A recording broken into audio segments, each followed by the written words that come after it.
What happens when two beloved television personalities sit down for what should be a light-hearted conversation, but instead find themselves in the middle of an increasingly tense exchange that spirals completely out of control? What starts as friendly banter quickly transforms into something neither of them saw coming, and by the end, one of them is walking off the set entirely. This is the story of Valerie Bertinelli's explosive appearance on The Drew Barrymore Show. And trust me, you need to hear every single word of what went down. But before we get into it, make sure you hit that subscribe button and drop a comment below telling me whose side you're on after hearing this whole thing. Because this is one of those situations where everyone's going to have a strong opinion. The Drew Barrymore show set was buzzing with its usual energy that morning. The audience was settled in, the cameras were rolling, and Drew had just finished her opening segment with that signature enthusiasm she's known for. She turned to the audience with a bright smile and said, "Okay, everyone, I am so excited about our next guest. She's someone I've admired for years, an incredible actress, an amazing chef, and just an all-around wonderful human being. Please welcome Valerie Bertinelli." The audience erupted in applause as Valerie walked onto the stage, waving and smiling. She looked elegant in a navy blue blazer and jeans, her hair perfectly styled. Drew practically bounced out of her seat to greet her, wrapping Valerie in one of those characteristic long hugs she's famous for. They sat down across from each other, both smiling, both seemingly ready for a fun conversation. "Valerie, it's so good to see you," Drew said, still beaming. "I've been wanting to have you on the show for the longest time." "Well, I'm happy to be here," Valerie replied, settling into her seat. "Thank you for having me." Drew leaned forward, her elbows on her knees in that casual way she conducts interviews. "So, I want to dive right in because I think so many people connect with your journey. You've been so open about your personal life, your struggles, your victories. I really admire that vulnerability." "Thank you," Valerie said, nodding. "I think it's important to be honest. You know, we all go through things, and pretending we don't doesn't help anyone," Drew said enthusiastically. "And speaking of being open, I wanted to talk about your recent cookbook and how you've been navigating everything in your personal life, while also building this incredible career resurgence. I mean, you're thriving, and I love to see it." Valerie smiled, but there was something slightly guarded in her expression now. "Well, I wouldn't say thriving exactly. I'm doing my best, taking things one day at a time." Drew waved her hand dismissively. "Oh, come on, you're being modest. You look amazing, you're doing amazing things. And after everything you've been through with your divorce, I think it's inspiring how you've just thrown yourself into your work and really found yourself again." The smile on Valerie's face tightened just a fraction. "I appreciate that, but I think it's a bit more complicated than just throwing myself into work. It's been a process." Of course, Drew said quickly. "But you have to admit, there's something almost liberating about it, right?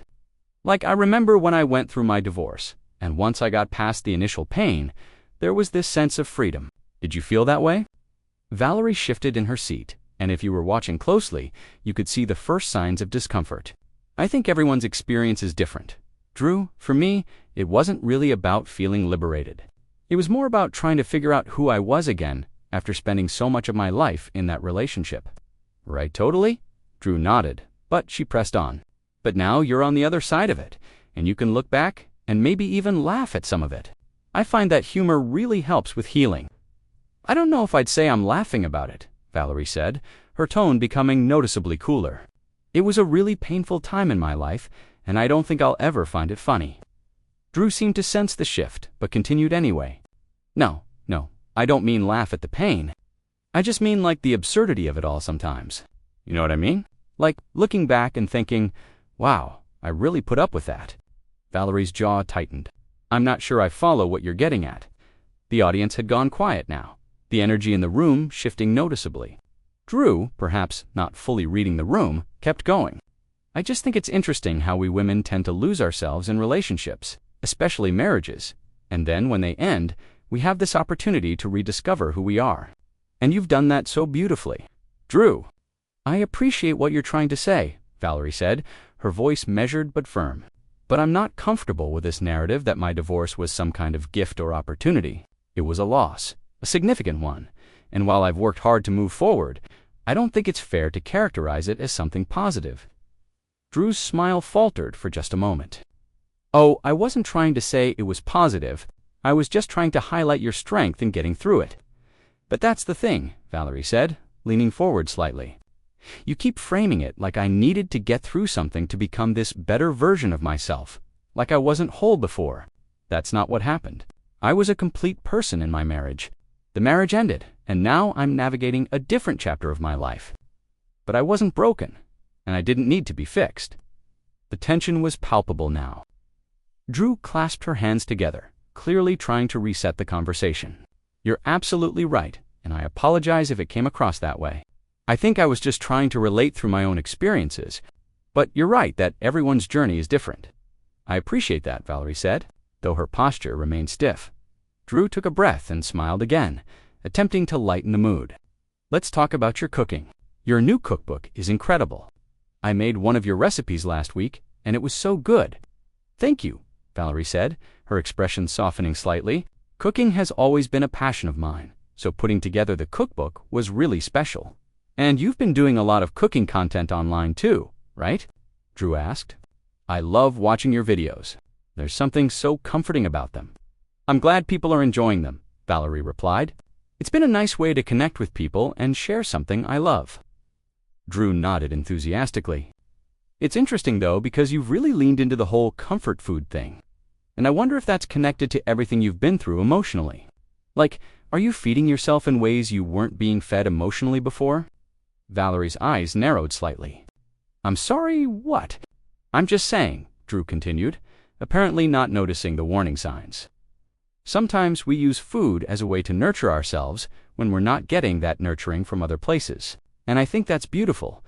But I also wonder if you've thought about that connection." "Drew," Valerie said slowly, "I cook because I love to cook. I've been cooking my entire life. It has nothing to do with compensating for anything emotionally." No, I know that," Drew said quickly. "I'm just exploring the deeper meaning behind it, you know? Like there's always psychology behind our passions, especially when they intensify during certain periods of our lives." Valerie sat back in her chair, crossing her arms. "So you think my cooking is some kind of coping mechanism?" "I think all of our passions serve different purposes at different times," Drew said, and there was something almost therapist-like in her tone. Now that was clearly grating on Valerie, and there's no shame in that. "I'm just curious about your relationship with it." "My relationship with cooking is that I enjoy it," Valerie said flatly. "That's it. There's no hidden trauma I'm working through in the kitchen, Drew." The audience was completely silent now, watching this exchange unfold with growing discomfort. Drew's smile had become somewhat frozen on her face. "I wasn't suggesting trauma, I was just ... "You were just psychoanalyzing me on national television," Valerie interrupted, her voice still controlled but unmistakably frustrated. "And I'm telling you, I don't appreciate it." Drew held up her hands in a placating gesture. "Valerie, I'm so sorry. That wasn't my intention at all. I think I'm just not articulating myself well today." "Maybe not," Valerie agreed tersely. There was an awkward pause, and Drew looked down at her notes, clearly trying to find a way to salvage the interview. Drew glanced at her producer off camera, then back at Valerie. "Okay, let's shift gears completely. I want to talk about something fun. You've been posting about your garden on social media, and it looks amazing." Valerie's shoulders relaxed slightly. "Thank you. Gardening is something I've really gotten into over the past year." "It's gorgeous," Drew said, her enthusiasm seeming genuine again. "And I have to ask, is there a special someone who's been helping you with all that planting? Because I feel like I've seen some hints on your posts." Valerie's expression immediately hardened again. "Drew, my personal life isn't really something I want to discuss." "Oh, I'm not trying to pry," Drew said, laughing nervously. "I just think our audience would love to know if you're happy, if you're dating. You know, we're all rooting for you." "Are you?"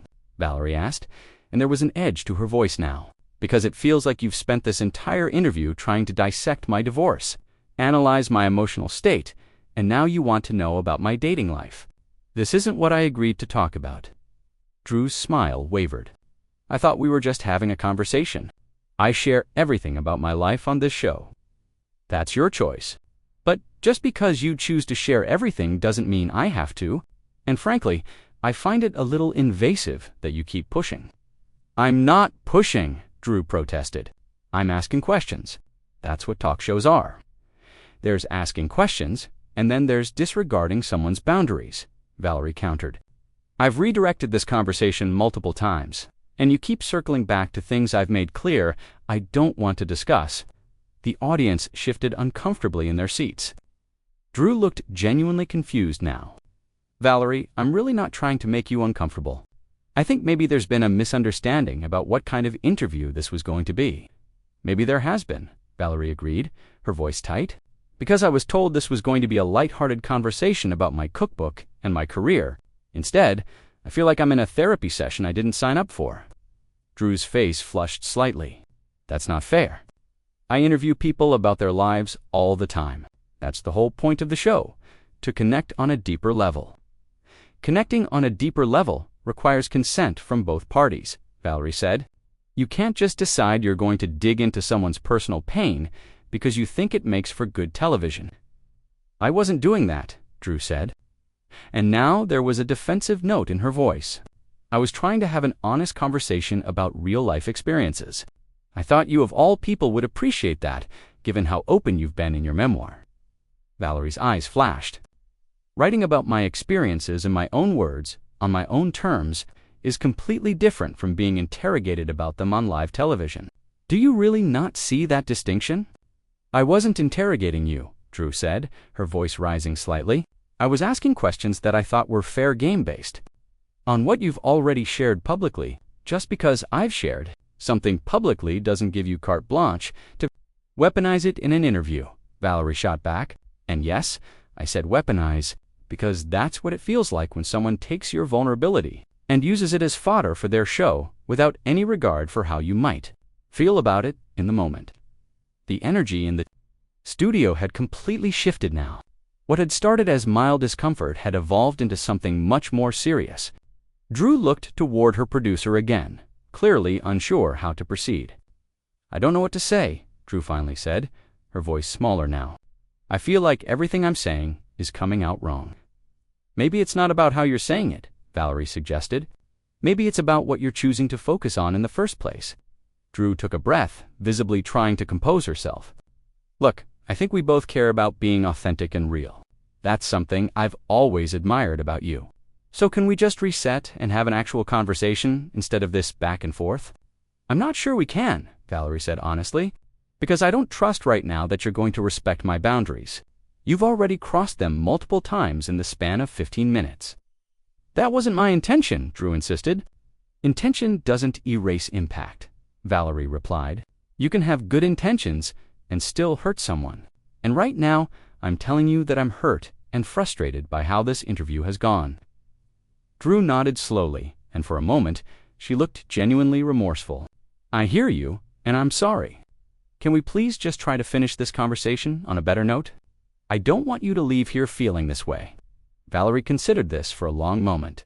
What did you want to ask me about the cookbook? Well, Drew said, seeming relieved at the olive branch. I was going to ask about your favorite recipe in it and why it means so much to you. My favorite recipe is probably the lemon chicken piccata, Valerie said, her tone still somewhat guarded but willing to engage. It was something my mother used to make, and I've adapted it over the years. It reminds me of Sunday dinners growing up. That's beautiful, Drew said softly. Food and memory are so connected, aren't they? They are, Valerie agreed. And I imagine cooking those family recipes now must bring up a lot of feelings, Drew continued, especially as you're building this new life for yourself and thinking about what family means to you now versus what it meant then. Valerie closed her eyes for a brief second, as if summoning patience. Drew, you're doing it again. Doing what? Drew asked, looking genuinely perplexed. You can't help yourself, Valerie said, shaking her head. I give you a simple, straightforward answer about a recipe.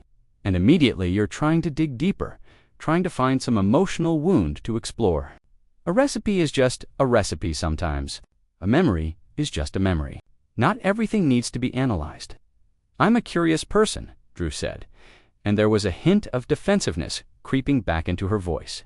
I like to understand people. I don't think that's a crime.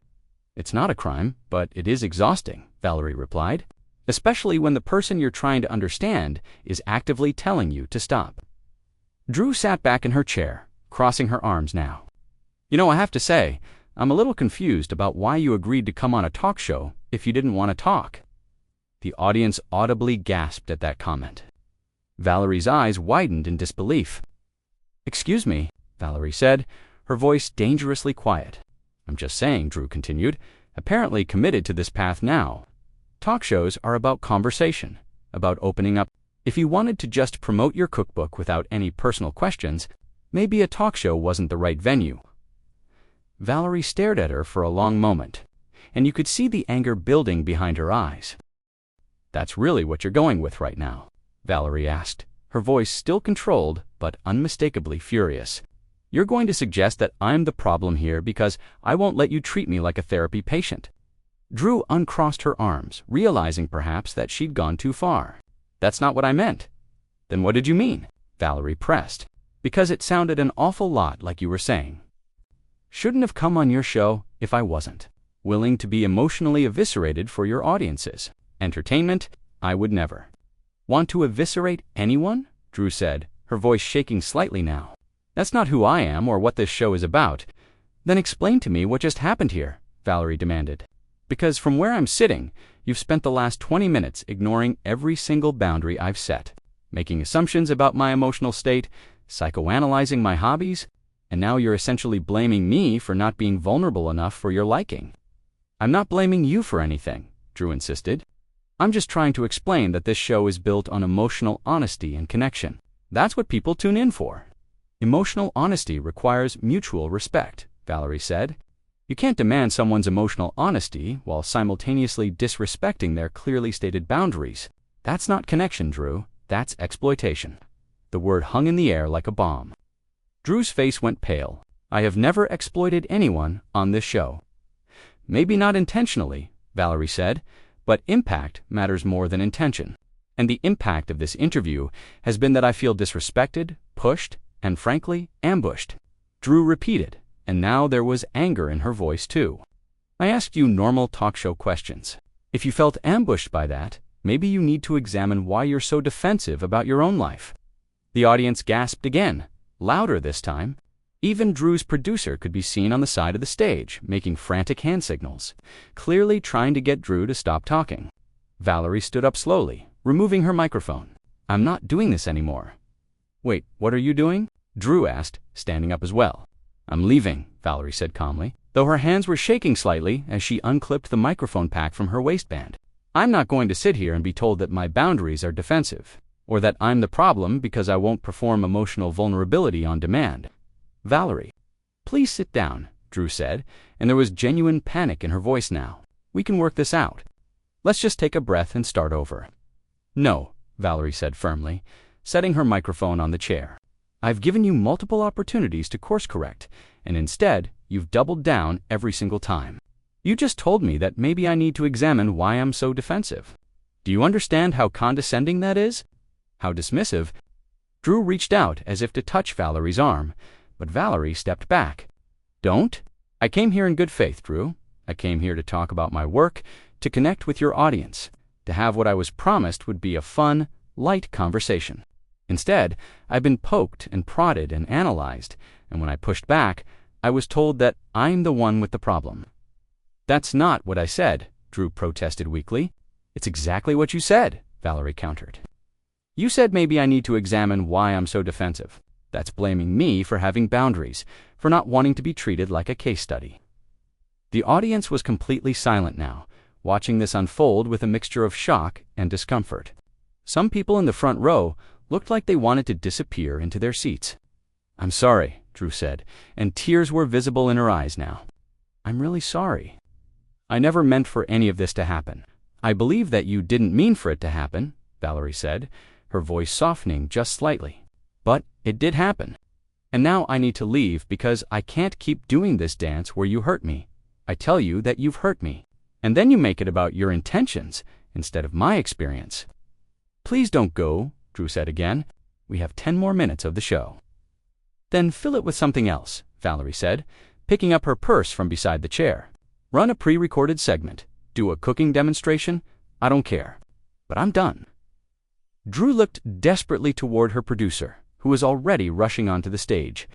The producer, a woman in her 40s with a headset, approached cautiously. "Valerie, I'm so sorry. Can we please just talk about this for a second?" "There's nothing to talk about," Valerie said, turning to face the producer. "I was told this interview would focus on my cookbook and my career. Instead, it became an interrogation about my divorce, my emotional state, and my personal life. That's not what I agreed to."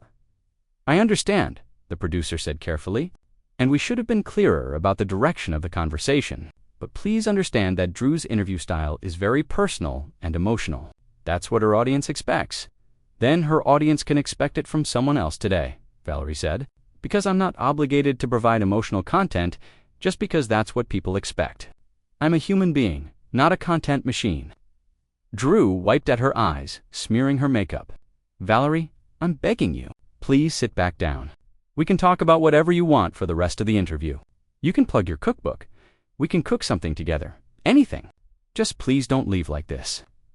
Valerie looked at Drew for a long moment, and something in her expression shifted. It wasn't anger anymore. It was almost sadness. "Drew, I don't think you understand what you did wrong here, and until you do, sitting back down won't fix anything. You'll just do it again in a different way." "Then help me understand," Drew said desperately. "Tell me what I did wrong." "I've been telling you for the last 20 minutes, Valerie said quietly, "and you haven't been listening. That's the problem. You're so focused on getting the emotional moment, on creating the connection you think your show needs, that you're not actually hearing the person sitting across from you when they tell you to stop." "I hear you now," Drew said. "Do you?" Valerie asked. "Because even now, even as I'm literally walking away, you're still trying to convince me to stay and give you what you want. You're not respecting my decision to leave. You're not accepting that I have the right to remove myself from a situation that's making me uncomfortable. Instead, you're begging me to reconsider because you're worried about how this looks, about how it affects your show." Drew opened her mouth to respond, then closed it again. She seemed to be realizing, finally, that Valerie was right. "I need you to understand something," Valerie continued, her voice steady now. "Your style of interviewing, this deeply personal, emotionally vulnerable approach, it works for some people. There are guests who come on your show specifically because they want that kind of conversation. But it doesn't work for everyone, and when someone tells you it's not working for them, you need to respect that. You need to adjust. And you didn't do that today." "You're right," Drew said, her voice barely above a whisper. "You're absolutely right." "I know I am," Valerie said, "and I hope you'll think about this conversation and maybe approach future interviews differently. Because you have a platform, Drew. You have influence. And with that comes responsibility to treat your guests with respect, even when they don't want to give you the emotional vulnerability you're looking for." The producer stepped forward again. "Valerie, I want to apologize on behalf of the show. This shouldn't have happened, and we take full responsibility." "I appreciate that," Valerie said, nodding at her. Then she turned back to Drew. "I don't hate you, Drew. I'm not angry at you as a person. But I am disappointed in how this went, and I need to leave before it gets any worse." "I understand," Drew said, though she looked devastated. Valerie adjusted her purse on her shoulder and took a breath. Then she turned to the audience, who had been watching this entire exchange in stunned silence. "I'm sorry you all had to witness this. I know this isn't what you came here to see today, but I hope maybe there's something valuable in it anyway. About boundaries, about respect, about not being afraid to walk away when something doesn't feel right." A few people in the audience started clapping tentatively at first, then louder. Soon, nearly half the audience was applauding Valerie as she walked toward the exit. Drew stood there, frozen, watching her go. As Valerie reached the edge of the stage, she paused and looked back one more time. "Good luck with the rest of your show, Drew. I genuinely mean that." And then she was gone. Walking through the backstage area and out of the studio while Drew stood there, tears streaming down her face. With 10 minutes of showtime left to fill and an audience full of people who had just witnessed one of the most uncomfortable moments in daytime television history, the cameras kept rolling for a few more seconds before someone finally called for a commercial break. Drew sank back into her chair, her head in her hands, while her producer rushed over to comfort her. The audience sat in shocked silence, unsure whether they should leave or stay, whether what they'd just witnessed was real or somehow staged. So, what do you think? Was Valerie right to leave? Or should she have tried harder to make the interview work? Drop a comment below and let me know your thoughts. And don't forget to subscribe, because we've got plenty more stories like this coming your way.